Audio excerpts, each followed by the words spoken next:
Good afternoon, Chris. It's been a long time, hasn't it? Me.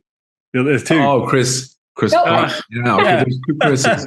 So how do we work? Do we Yeah. call you Well, Lockhart and I'll just Potts? answer for him and he'll answer for me. We'll see if anyone notices. So it's Lord, right? It's Lord. Lord. I mean, Lord people Chris call me Lockhart. Potsy. I mean, Potsy. A lot of people call me that in my life. Potsy. Potsy. Wow. Potsy. You have Ollie and Patsy. Great. Patsy.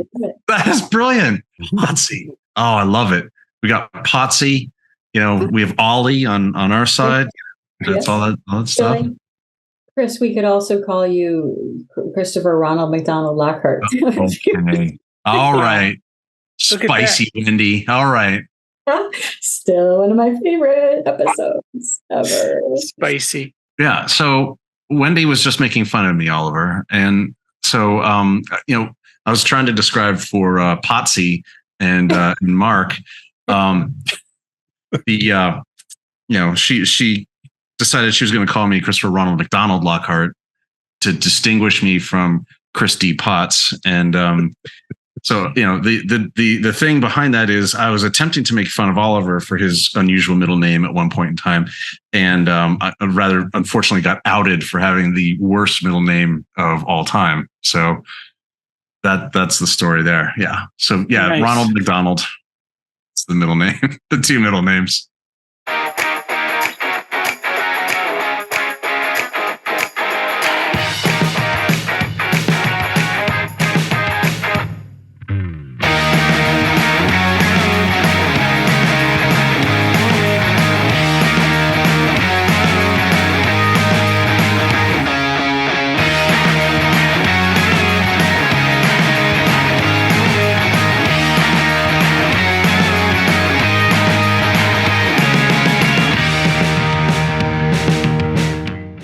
Hi, everybody. Welcome to another episode of Consultants Saying Things. I'm Chris Lockhart, joined by cast regulars Phil Yanoff, Wendy Keene, Oliver Cronk, and special guests today. We have Chris Potts and Mark Bastian. And we are talking about something that I know our guests have both written a lot about and spoken about, which is corporate IT. And when you think about corporate IT in large organizations or small organizations and the role that it plays, and it's one thing if you are in an organization having to navigate that IT department or group. It's quite another thing if you are a consultant coming in, trying to help your clients, and then you also have to navigate an internal corporate IT group. So thanks everyone for joining. Mark, I'm gonna throw to you first. When we talk about corporate IT, you wrote a book on this. You don't happen to have it. You could hold it up. We'll plug it.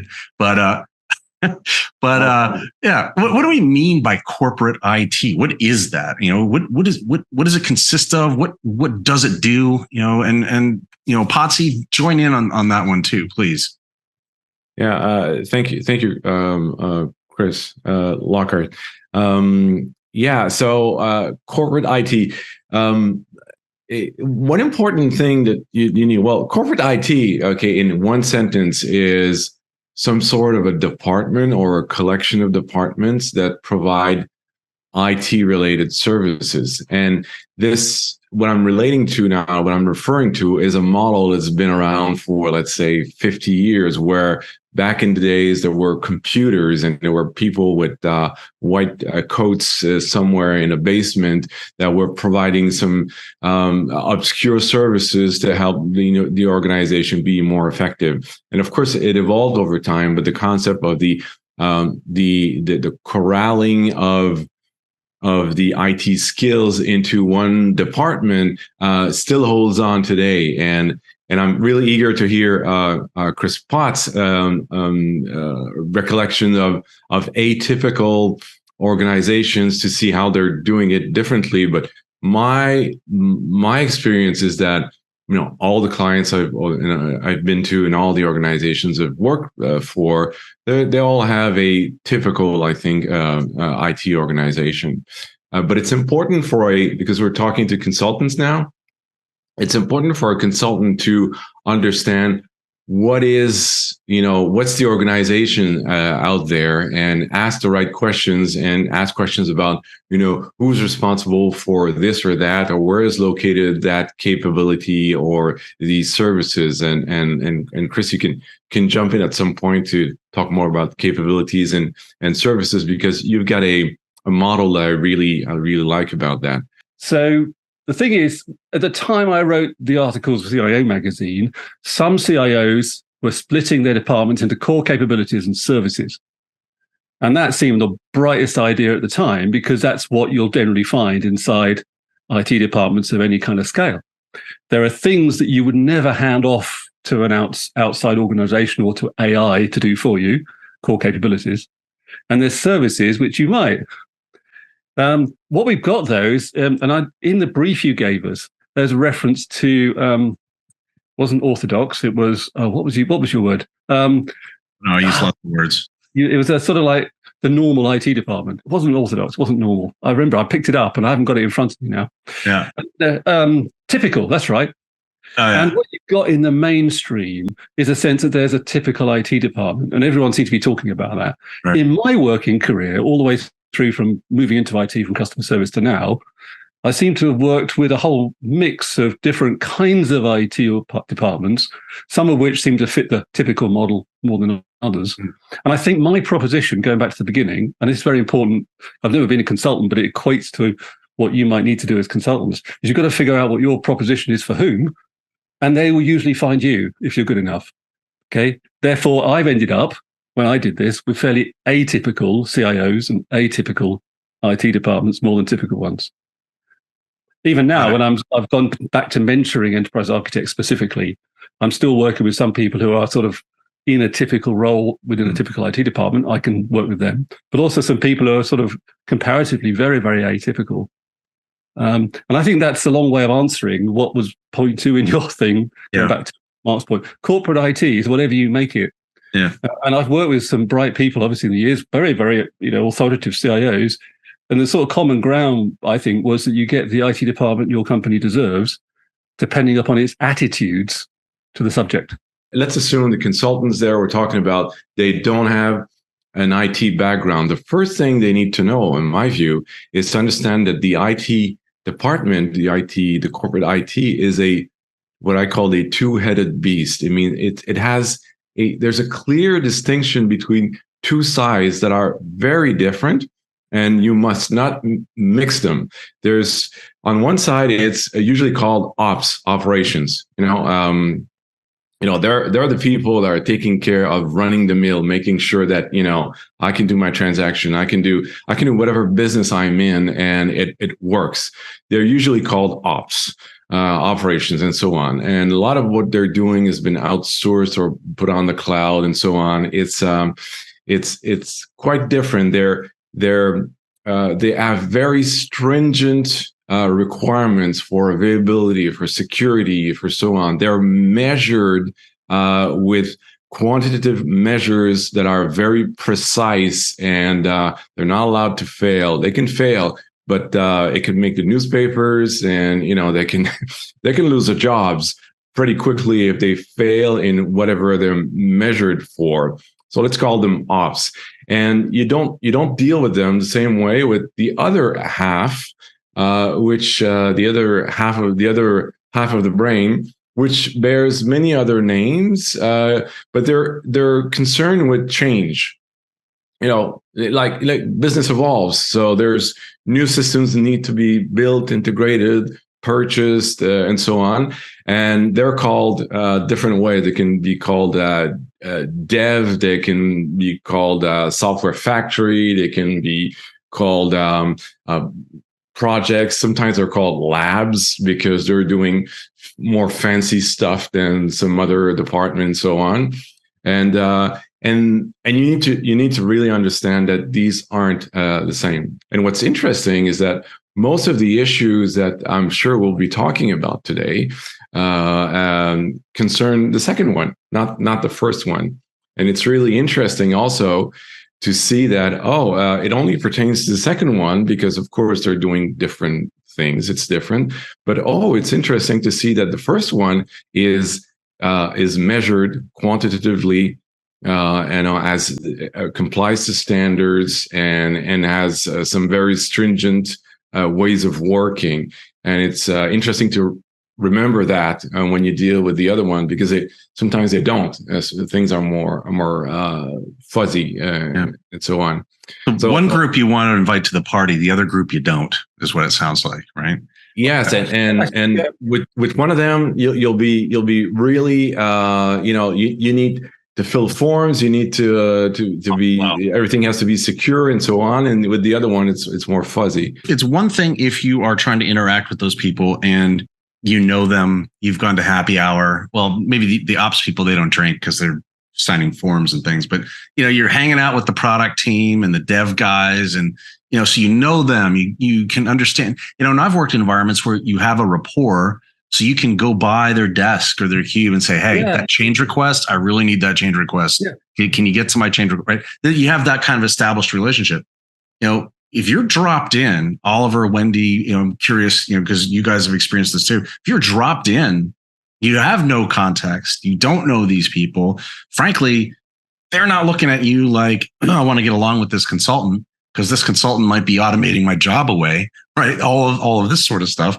How do you establish rapport with these people and try to get them to do what you need them to do? If you're a consultant that previously was a nerdy, geeky developer, whatever, and that's what's helped me. I've been in corporate IT for a lot of my career, but I've also been in suppliers and consulting to companies as well. And I think if you can kind of understand and be relatable to that corporate IT department, that helps massively. I think it's that classic sort of stakeholder stuff I know we've talked about on the podcast before, Chris, right?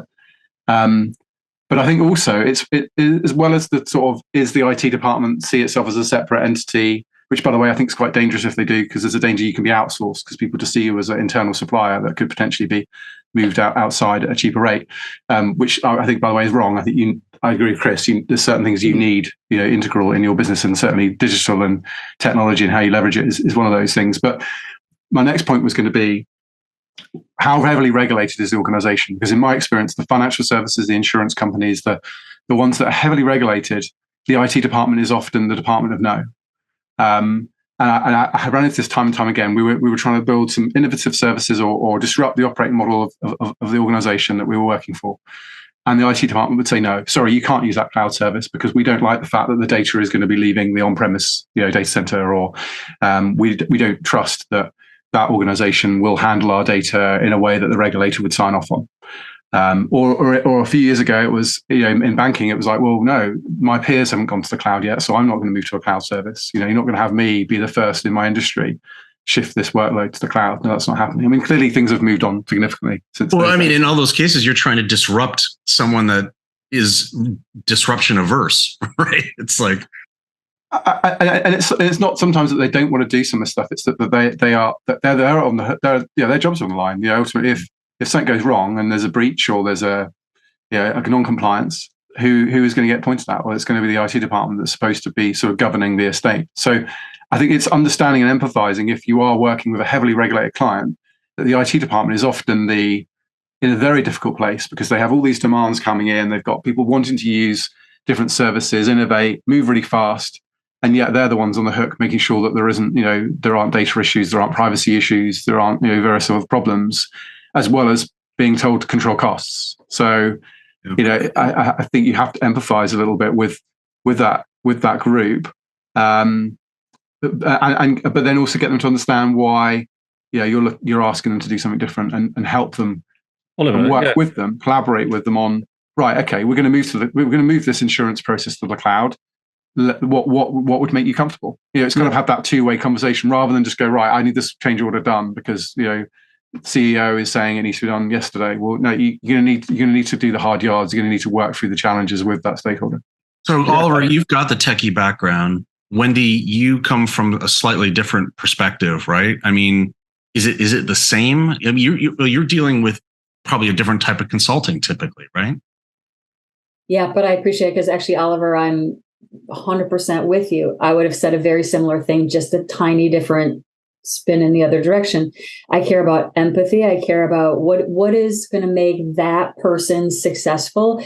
And same empathizing with the fact that a lot of things get blamed on IT and they're carrying a very big load. So what I like to do is try to smooth it out with the business side, whatever, if maybe that means getting clearer business direction or bringing people together that are doing similar things so that we can pave the way and make it easier for those people to do their job and be successful.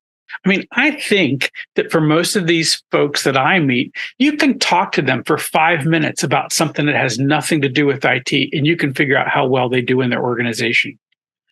Because it really has to do with how they relate to other people more than anything. And I just love Chris and Mark kind of talking, about how the dev or how the ops side of this. I mean, basically what they're painting these folks at, and I get it, they're risk averse, right? Basically, their thing is everyone remembers when something goes wrong, and their whole point is to not have that happen. They do not want the black mark that could happen there, right? So I think that's part of it. But a lot of this is, yes, there are some there are some amazing problems that we're trying to solve. And if we are deployed correctly, we can really help move an organization forward. But some organizations just don't care to take that motion, right? I mean, or the people are not ready to take that emotion. I saw this quote this week that I just loved, and it was Hippocrates. And it said, before you cure someone, ask them if they're willing to give up the behaviors that made them sick. Mm-hmm. The atypical, if that's the right word, answer people have come up with, going back to, for example, compliance. It isn't just the IT folks that are accountable for aspects of the corporation's compliance. Okay, so you either sort of divide you divide the organization into something else in IT, and the IT people sort of shut the doors and then focus on IT compliance. Well, the atypical thing is if you're a compliance specialist, you happen to work in IT, you're primarily a compliance specialist. So you go and find all your friendly compliance specialists around enterprise and finance, audit, HR, and become part of a compliance capability network. That is the atypical answer, in which what it causes us to do is wonder what, if anything, IT departments do that nobody else in the enterprise is doing when you miss out the bit about IT. So is anybody else interested in project management? Yes. Is anybody else interested in change? Yes. Is anybody else interested in compliance? Yes. Anybody interested in customer value, etc. So the atypical, which I've been working on this with people. That's why I was interrupting, because I was too excited. Working on this with CIAs, all sorts of other people for over 20 years, where you actually say, what is it you're good at, Phil or Oliver? It could be either of you. Say, I'm IT compliance.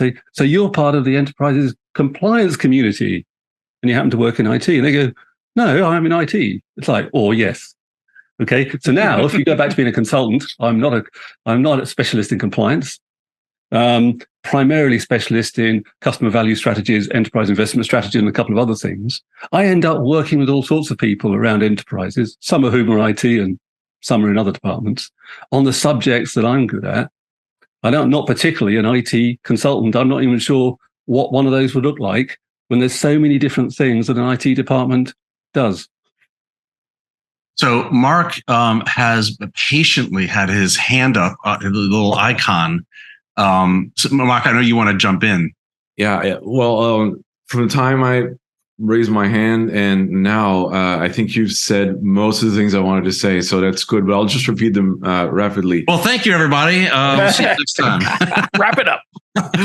So I wanted to say that, if I had to help consultants, do better in their engagement, the way Lockhart, the way you pose the issue, I would say if you want to reduce your stress or frustration and so on, there's two things that I see. First, you must have some sort of a personal mental model of the capabilities. And I'm looking at Wendy here because you need to have a business architecture view of course, the organization, but the typical, let's call it typical, IT department, so that when you get into your new engagement and you're new, you just drop there, okay? you can ask the question, okay, who's doing this? Who's doing that? Who's doing this? Who's doing that? And then you can place the same, because one of the frustration is to run around in emails and talk to people, and it's never the right person, and you can never, and you lose times finding your way. So if you have a model which is agnostic of the actual organization you're in, that could be applied to any organization, that could really be a help. The second thing is ask people, and I think Wendy, you said it, and others you said it. Ask them. There are ways to ask it, but ask them. What makes them shine? What's in their annual performance card? The thing they fill out at the beginning of the year, and at the end of the year they're going to be evaluated on it. What's in it? What makes them shine? What makes them be good at their job and so on. You have to understand that, because if you're going against that, of course, it's not going to work. And then it show empathy, and then you can tell them, I'm going to help you. I'm going to help you achieve whatever you have to do, and so on. And I think it helps a lot to understand that, because it's not the same in all organizations. Far from that. Yeah, let's talk about that for a second, because in the pre-read, sort of I just make these statements, and like, IT is a black hole that money goes down and no value comes out of, right? Where do these sort of perspectives come from? Because what we've been talking about is, right, the different groups, roles, capabilities, offerings that IT performs, the activities that it performs within sort of a business architecture, right, of an enterprise, right? And they do these roles, they provide these services, they do these things. They think of themselves sometimes as, their own operation in some cases. Where does this come from, right? Does it come from the history of they were the scientists in the room, Mark, as you said, with the lab coat, nobody touched the mainframe, I'll give you the printout, right? Whatever it was, right? Where does this view of them come from? Because I think that's important to understand sort of to create that mental model, right? Of what is the motivation of these people? Where are they coming from? What do they think of themselves? How do they view what they do, right? And all that kind of stuff. Ollie, I'm curious. Yeah, I mean, I'd like to touch on, I think you have already kind of touched on it, really, which is that I think back in the day, this was a very specialist domain, and you needed to understand bits and bytes, and you needed to know how to rack a server. I mean, I'm just listed in my career, like when I first set up systems, I had to go and actually physically stack servers or physically go and install software on machines.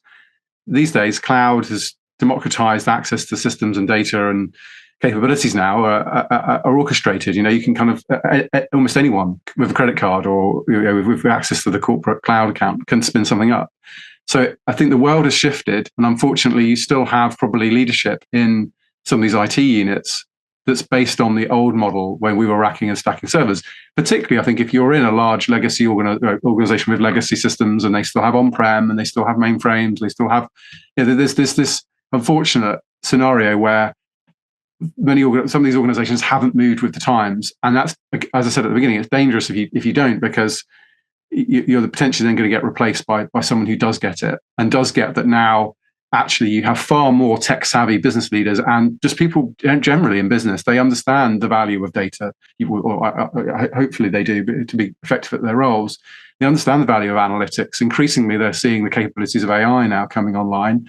Yes, it's not all about generative AI. It's also about machine learning and traditional data science. But I think the world of this being a separate silo, where it was a geek in the room, in the corner room or maybe in the basement, who understood this stuff, and it was a very separate, siloed thing that no one really understood, but they kind of interface with it in a very clunky way. That world is gone, because if you still live in that world, you're not able to compete with your competitors. You're not able to kind of operate in this kind of increasingly digital kind of global economy that we're working in. So being able to leverage APIs, being able to kind of think about different channels that your business can operate in, all these things. You need that blended hybrid team, and I guess that's the reason why things like Agile have been so successful, because you're able to bring the product owner, the business stakeholder, along with the developer and the tester and so on, and you can actually make sort of progress. And I think, Chris, what you're talking to is people that are stuck in the past. They still think that technology knowledge is, needs to be almost put on an altar and worshipped. Actually, no, it's more about delivering capabilities to the business and enabling the business to move faster and do the things the business needs to do. And as a consultant, it's understanding how to kind of operate in that world. What mode is the IT department operating in? Are they still in 1980s mode, or are they cloud enabled and able to have those conversations? Hold on a second. When Oliver looks back, he says the 1980s. I get guys on my calls that are 59 years in IT, right? So 80s doesn't do it, my friend. I'm just going to say that, we have, I think, for a long time thought of ourselves as sort of high priests of a low religion. I mean, it's just kind of a crazy thing. And the thing is, Oliver, I think in a way it's gotten worse, right?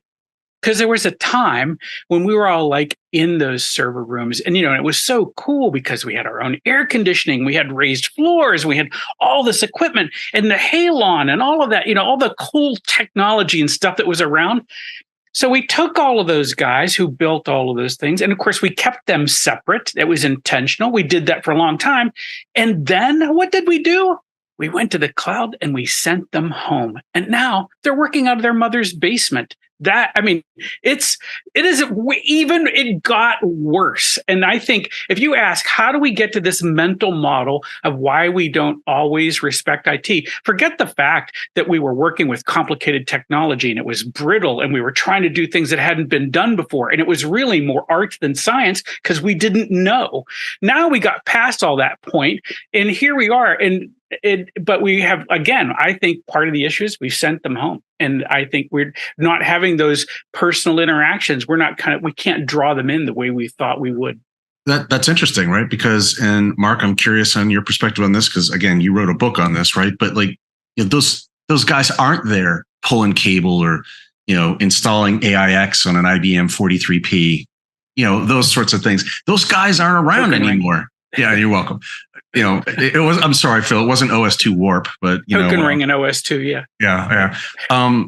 Mark, what's your take? It has this shift to sort of the digital first, cloud first stuff that Oliver was talking about. Has that sort of compromised our ability as a consultant to really understand where these people are coming from because they're not around anymore?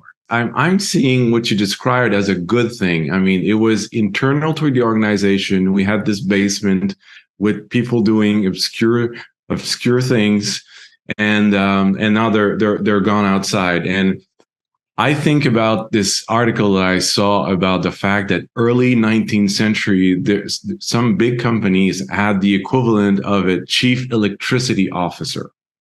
I'm sure it wasn't called that way at the time. But a chief, because it was obscure, people were afraid of that. They needed to have power plants, local to the plants where they were doing something else to get electricity, and so on. And it all disappeared. It became more standard. So as we grow, into more standardized stuff related to IT.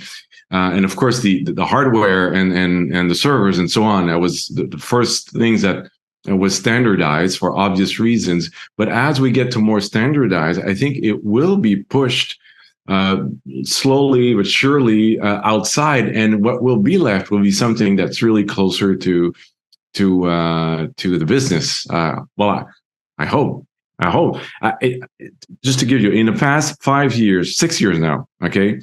And maybe before that, but I've been noticing that in the past 6 years, all the projects that I've been involved into at my client side, where I was close enough to the details of what they were doing.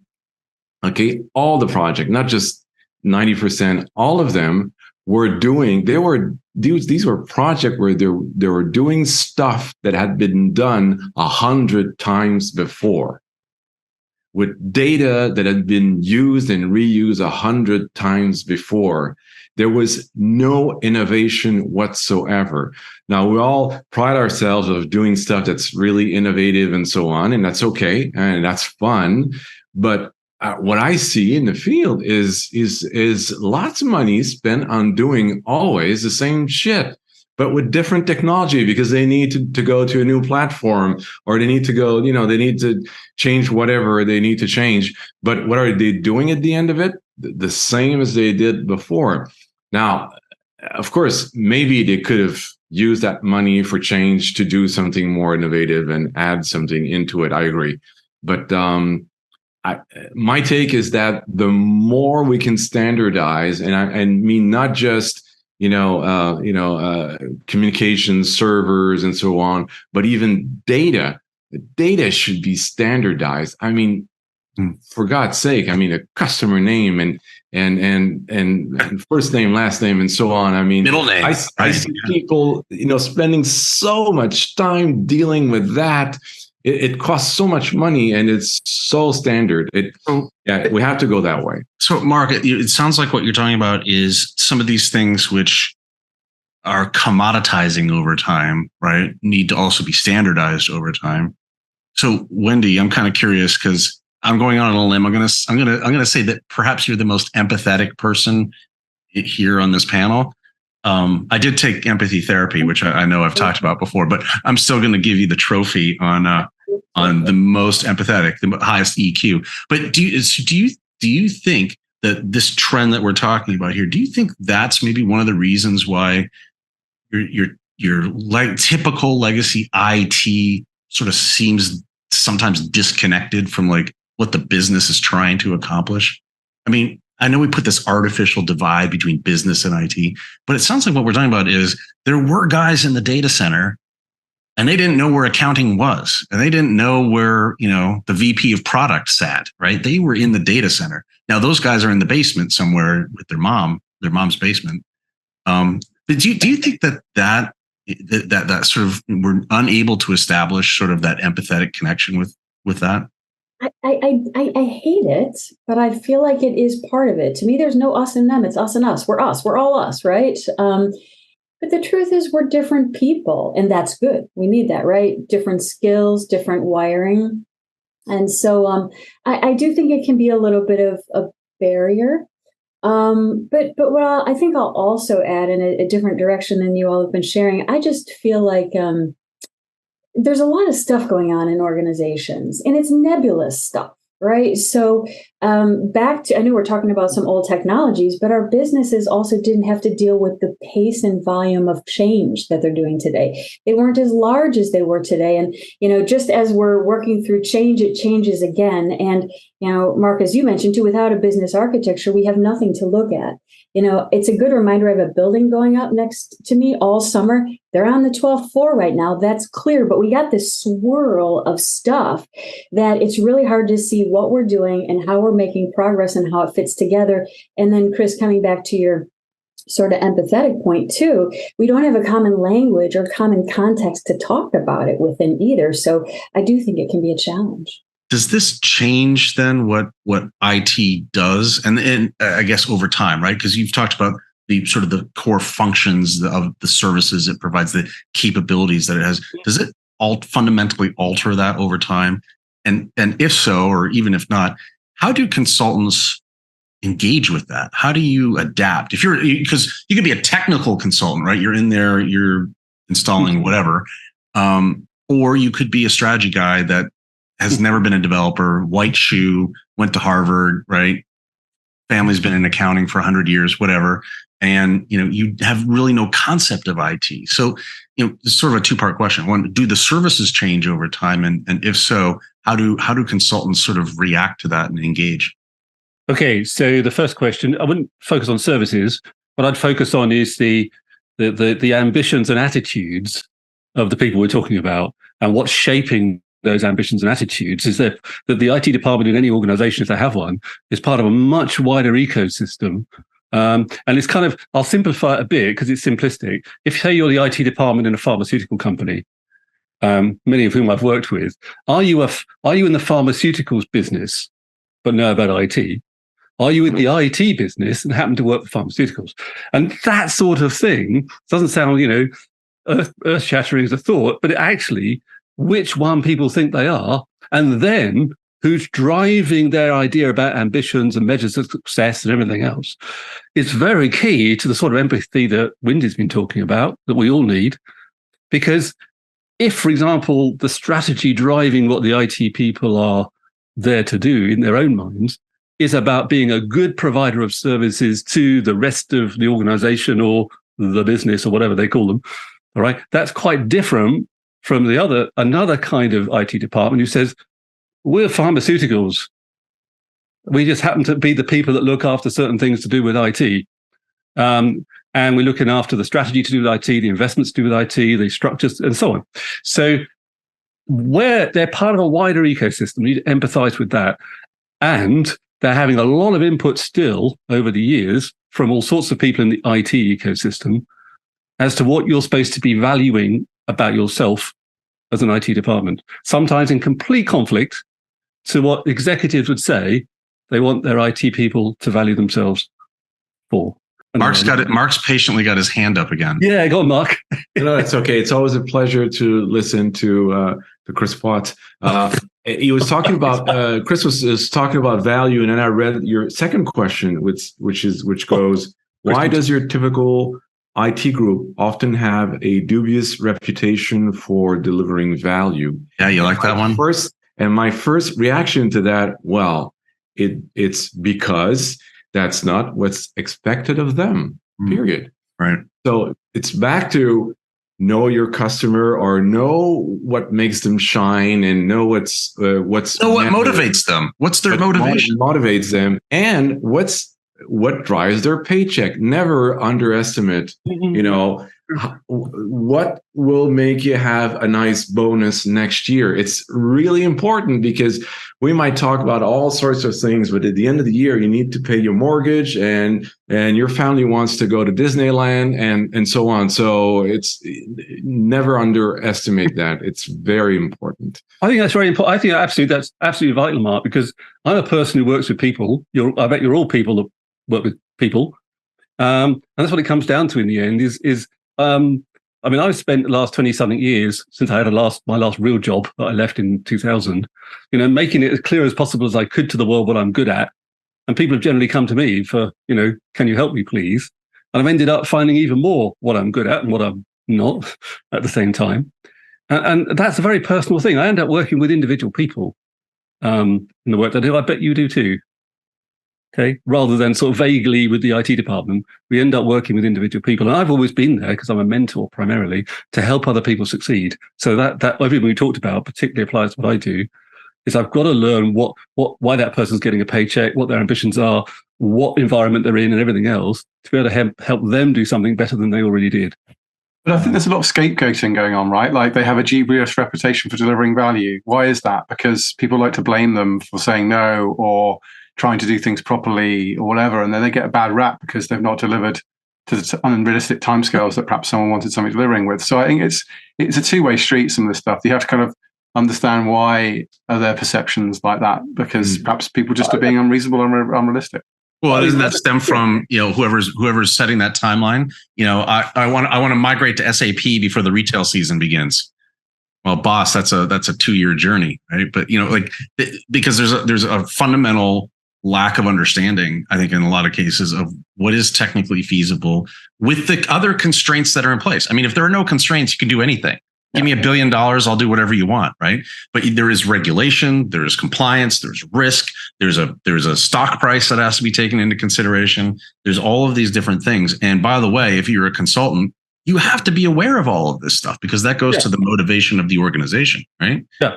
Otherwise, I think the thing, Chris, the thing is the last 25 years, people have been trying to use IT costs as a constraint, or IT resources as a constraint with which to drive decisions. Actually, it works a lot better if you use value as a constraint, which means you have to go and find out what is of value to an enterprise right now that's anything to do with what we're talking about, and use that as the constraint. Okay, and then it isn't surprising, apart from for some people, that the CFO will say, if we could create some more value, there's more money available. Yeah. The cost is not the constraint, unless we can't find another one. So value being the constraint is what I, again, work with IT people and others for years, and it kind of changes the game. That's generation 2 becomes generation 3. value becomes the constraint. So with that, let's tie this up and try to give some practical advice for anyone in consulting out there that's listening, right? So I don't know, Phil Yanoff, you're always the sort of the seasoned wise guy, right? The Socratic method. And if I was to sum it, I'm going to predict what you're going to say. Ask good questions and be a good human. Are those the tips to sort of navigate? I always give the same answer. Is that the way that works? It always boils down to those things. I think that could be it. No, I mean, it's kind of great. Weird because we came in, we're all talking about technology. We're talking about the interface between a corporate IT organization and a consultant. And in the end, it became down to, okay, first off, we got to know how they see themselves. We got to know how they value what they do, and we got to know where they're headed. And if we can get that figured out, if we can get ourselves in alignment with them, then we can make something happen. But if we don't, there's always this cognitive dissonance or discord in one way or another. So I think there is, I wanted to go back, if I had another 30 minutes, I wanted to ask Mark and I want to ask Chris Potts, what's the intake look like? How do I ask the right questions on the front end to get this right? Because I think it's important. My quick take is I think it's always about rapport, right? I think it's establishing rapport with the people that you are engaged with as a consultant. Yeah. Because if you don't understand them and you don't understand their motivations or their life story, or are they motivated to go to Disney World or, whatever it might be, right? If you don't understand that, you really don't have the context of the environment you're operating in. And so you don't have situational awareness of, making a recommendation that doesn't resonate with the organization and those sorts of things. Wendy, I'm curious, your sort of couple of practical tips there. Mm-hmm. I love that we've gone to such a human angle in this conversation. So that's a big takeaway. The other thing I will say is, especially in the position of a consultant, we can and should ask the bigger why. So it does also go beyond how do I make this stakeholder happy and how do I help this organization define and actually achieve the bigger goals that are really the best thing for it. So tying back to the why and the bigger picture for what's best in the end. So I think it's the classic stakeholder engagement and empathy thing is key here. Understand what the motivations are of the corporate IT team and how you can kind of work together to get a win-win sort of outcome. And hopefully you're working with a corporate IT team that is open to being innovative and trying new things and trying to deliver value for the organization that they're working for, rather than seeing themselves as the guardian of the legacy, because that can sometimes be quite challenging. But yeah, I think understand, work with them as much as possible. And then if they're not on board, you guess you're going to need to come up with a plan to sort of minimize the impact that they'll have on the consulting engagement that you're on. So yeah, that would be my tips. Hotsy, you mentor people on some of these things. So if you were to sum all of your knowledge up into 2 bullet points, two. Can I have 3? on this topic of how do consultants navigate? If we're talking to anybody, we must have found them. They must have found us, one or the other. Okay, so the questions is, what is it you want to achieve? How will you know if it's worked? And therefore, what can I do to help? And if the answer is nothing, then there's no point. Okay, I've got to look after, the money as well. Not going to Disneyland anytime soon. But on the other hand, if we really cannot help people, we could, I presume, earn money not helping people. But those are the 3 questions. What do you want to achieve? How do you know if it's worked? What can I really do to help? Yeah. So yes, I think it's been said. Understanding what's an IT function in terms of capabilities, so that you have a mental model to analyze and ask questions to get your own map of how this client, this company is working with. Understand what makes your the stakeholders you're dealing with or your first level customers, what makes them shine. One other point that's very important is also to understand what makes their boss and the boss's boss also shine, because sometimes they may say, "Oh, I'm evaluated on this and that," and it should normally contribute to this, to his boss's objectives also. If it doesn't, and if his boss's objectives are somewhat remote or on the side, you might spin your wheels a lot trying to make things happen with that person if it happens that he or she is in the organization doing stuff that has no value up the chain. And the third thing is, and I think Chris Potts, you've alluded to that. There's an evolution from cost containment to producing value, and you have to gauge the organization you're in. Are you talking about an IT department that's a provider, a cost center? Is that what you're dealing with? Because if that's the case, if that's a cost center and they're just running after budget for this year and next year, you should start talking about business value. I mean, you're going to preach in the desert, and it's not going to work. Really good tips. So when it comes to books, I know Potsy, you've written. It started as a trilogy. I think it's up to 4 books now, right? I see. Yeah. And by the way, they're available as PDF downloads. You have a box set. You've got all sorts of ways of. Well, I just chip in with something. I just said something because the original 3 are written over 10 years ago. I'm still proud of them. And the middle one, Recreation, people are still asking me to run sort of mini workshops online like this for them about recreation. It's amazing. Last year, I had to go incremental book writing to see what would happen. 2-page books. They're on LinkedIn on my Fruition Trilogy page.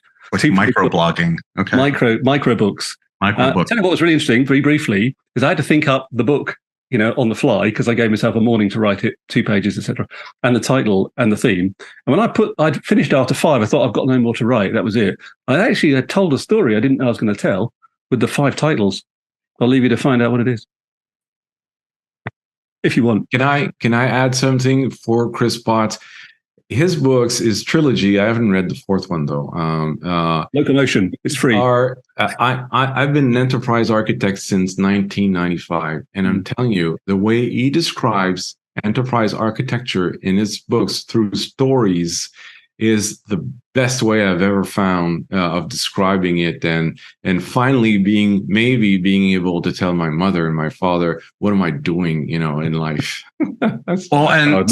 That's really kind, Mark. Mark is no slouch. Mark, you also have a book. Yeah, so I found it was just behind this. There it is, right there. These are all the post-its for corrections and things that need to be changed for version 2.0. I'm also, I'm also in the making of volume 2 of another book. Probably won't be called volume 2. Will be another book with another title. And I'm working with someone. I haven't asked him if I could tell everybody that I'm working with him, but I'm working with someone who's a scholar and a researcher, and we're going to work this year, hopefully in 2024, to have a second book, which takes all these problems, because that's full of problems, and then go into, okay, what can we do? What can we do about it? First things, recognize the issues and the root causes. So this talks about root causes. It's not just ranting about things that don't work well. It's also trying to find, what's the why behind the why behind the why, and so on. So until we get to a point where it's that's it. That is the Executive Leadership Guide to the New Age of Corporate Information, right? Yes. It's out on Amazon, and Chris Potts, your trilogy plus all the books, they're available on Amazon, and we'll put the links up. So only the original books, but if you go to the Fruition Trilogy page, you can get everything. Fruition Trilogy. Good. Yeah, this finished now. I actually finished in the end. I tied it all up with a little one last autumn. It's all finished. Very good. Thank you all for joining. I appreciate it. And thank you, everybody. Like and subscribe. We'll see everybody next time.